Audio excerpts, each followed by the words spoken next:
anggaran Polri memang besar. Ya, tinggi. 70% itu digunakan untuk belanja pegawai, itu gaji pegawai. Kalau ada tanggapan saya hilang ayam, lapor polisi, saya akan hilang sapi. Kami melihat misalnya di Polsek misalnya gitu ya, ada penanganan 100 kasus, Ya. setiap Polsek itu misalnya 100 kasus.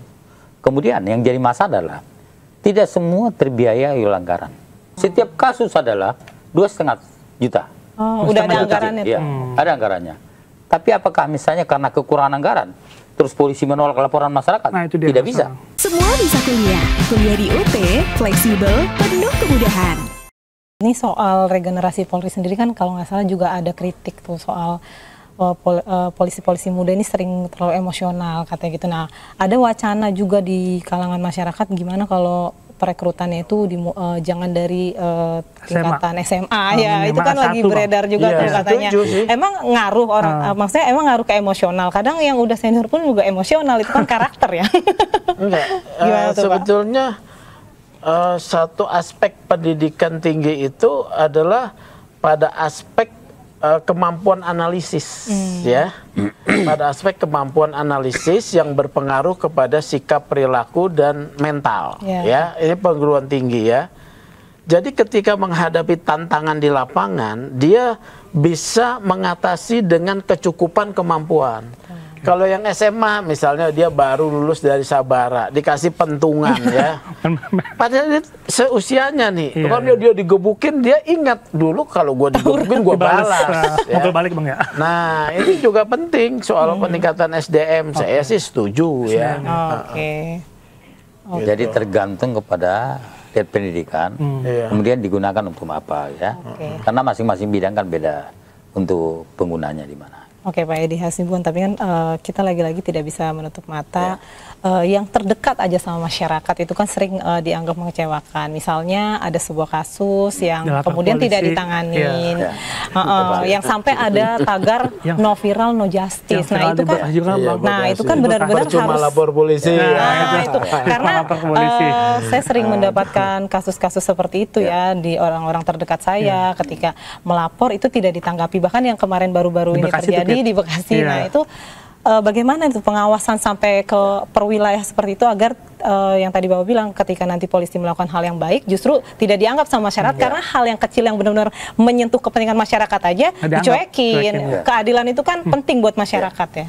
Ya, saya pernah jadi anggota Kompolnas ya.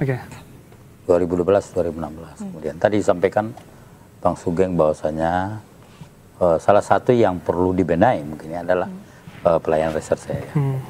Kita tahu pada saat kami menjadi anggota Kompolnas ada dulu 1.500 pengaduan yang kami terima setiap tahun ya. Dan kemudian itu 85% itu adalah reserse. Kenapa demikian? Karena ya tadi mungkin ada yang pengen proses cepat.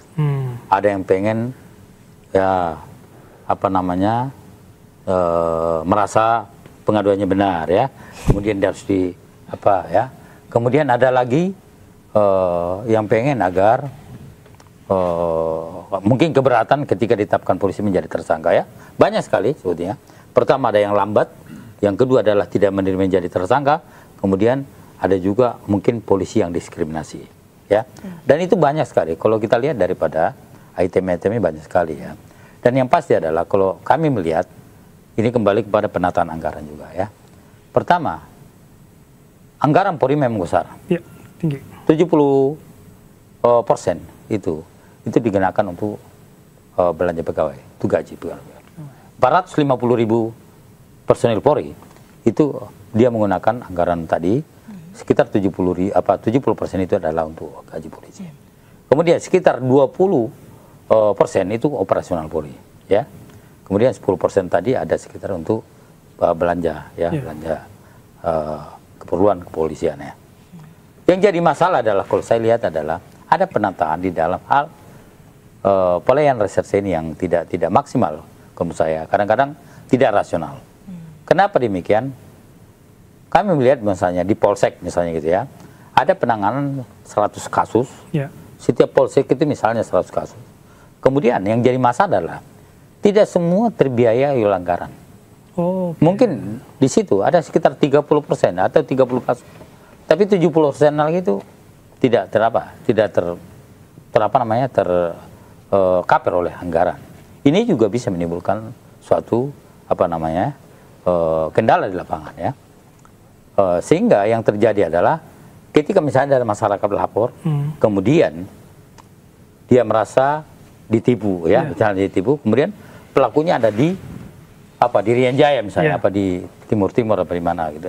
Itu yang jadi masalah adalah tidak ada operasional untuk memberangkatkan atau mungkin transportasi untuk Padahal itu adalah merupakan kewajiban polisi. Tugas polisi, Bang. Iya, tugas polisi. Iya. Tetapi anggarannya tidak ada. Biaya penanganan perkara ya, Bang ya.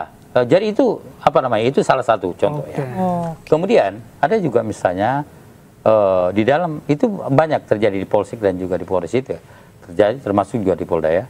Kadang-kadang misalnya yang jadi masalah beban kerjanya besar, ya, beban kerjanya besar ya. Kemudian ada di dalam satu Polres misalnya itu ya, orang itu bisa menangani 20-30 kasus dalam tahun. Kemudian rata-rata itu misalnya tidak rasional di dalam.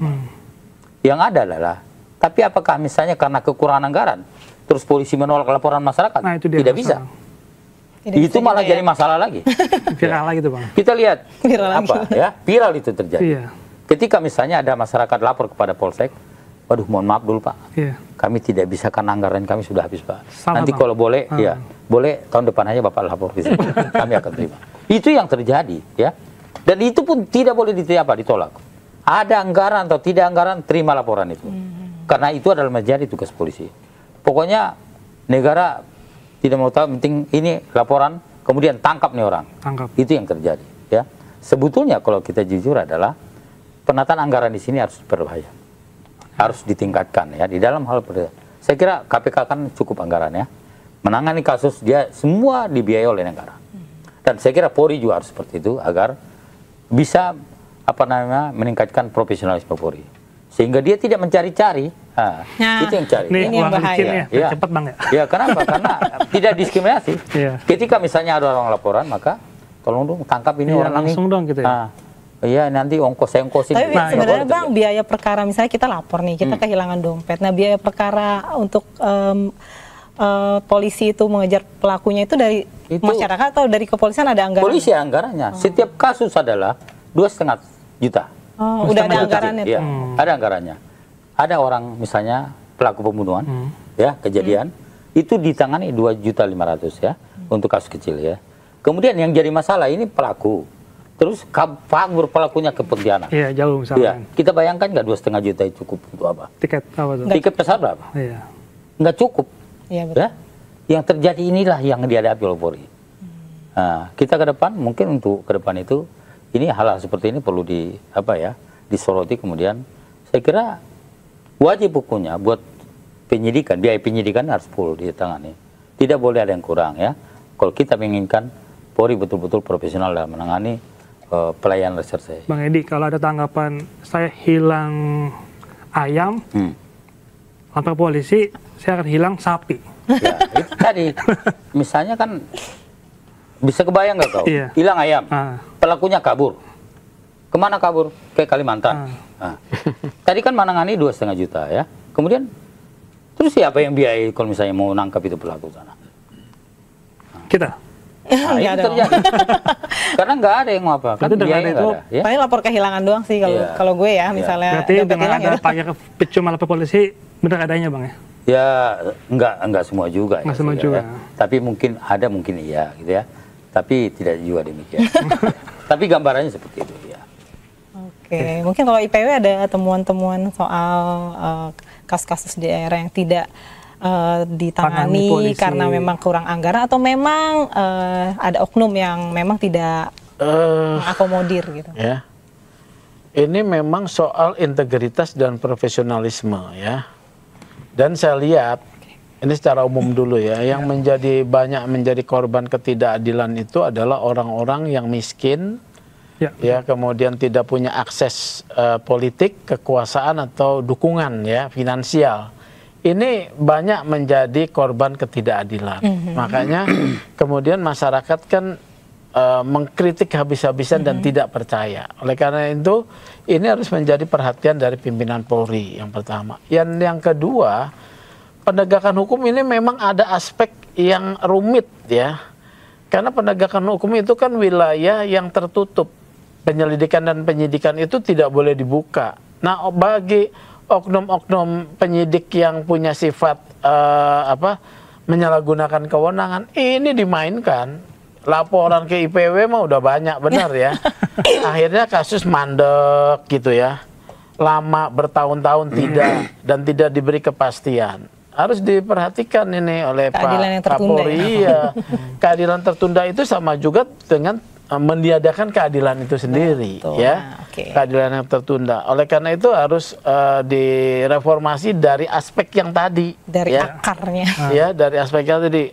Propam, Wasidik, dan Kompolnas ya, gitu ya. Jadi betul-betul ini secara institusional didorong. Selain saat ini kan ada KUHAP nih, ya KUHAP sebagai hukum acara buat para penyidik ya, seperti itu ya. Dan juga yang kedua ya, dulu ada, nggak tahu sekarang ini nasibnya bagaimana ya, soal perkap tentang pengawasan melekat ya. Pengawasan melekat ini kan kalau atasan yang tidak melakukan pengawasan kan ditindak tuh kalau dalam aturan itu.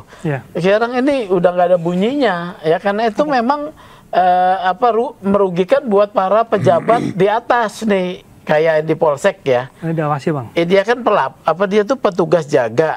Maka 2 tingkat di atasnya harus diminta tanggung jawab, yaitu perwira jaga ya, perwira jaga, dan di atasnya lagi siapa? Kasat atau kanit. Ini copot aja. Sudah copot ya, kemudian diumumkan kepada polsek-polsek oleh Polres ya, bahwa siapa yang tidak melayani masyarakat ini gua copot loh. Nah, gitu. Walaupun dia tidak melakukan kesalahan, tapi sebagai pimpinan kan ada kewajiban melakukan pengawasan dan pembinaan.